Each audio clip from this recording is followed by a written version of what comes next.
8 наурызға арналған ойындар. Бұл ойын кіші топқа арналған. Ыдыстарға гүлдерді орналастыру керек.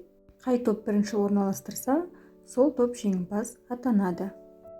Екінші ойын қыздарға арналады. Алдын ала осындай қағаздағы тортты шығарып алып, әдемілеп әсемдеуді тапсырасыздар. Жеңімпазды көрерменнің шапалағы арқылы анықтауға болады. Мерекелік көңіл-күй сыйлау үшін жеңімпазға кекс сыйлауға болады.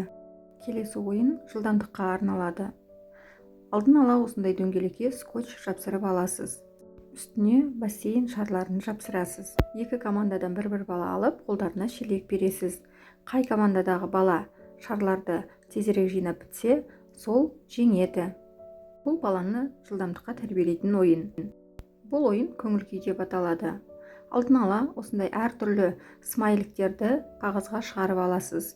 Балаларды қарама-қарсы тұрғызып, бір смайликтен бересіз. Артына тығып тұрады. Смайликтерді кезекпен бір-біріне көрсетеді. Сол көрсетілген смайликті эмоциямен қайталау керек. Бұл ойын кім епті деп аталады. Балаларды екі командаға бөлеміз. Топты дәл суреттегідей маңдайларына қойып, бастапқы сызықтан мәреге дейін жүріп өту керек. Топты қолмен ұстауға болмайды. Бұл ойын көңілді би деп аталады. Үлкен экранға осындай жануарлардың немесе қуыршақтың биін қойып қоясыз. Бір қыз бала немесе ұл бала сол биді қайталауы керек. Кім жақсы қайталаса, марапаттауға болады. Сіздерге бұл ойындар пайдалы әрі қызықты болады деген ойдамын.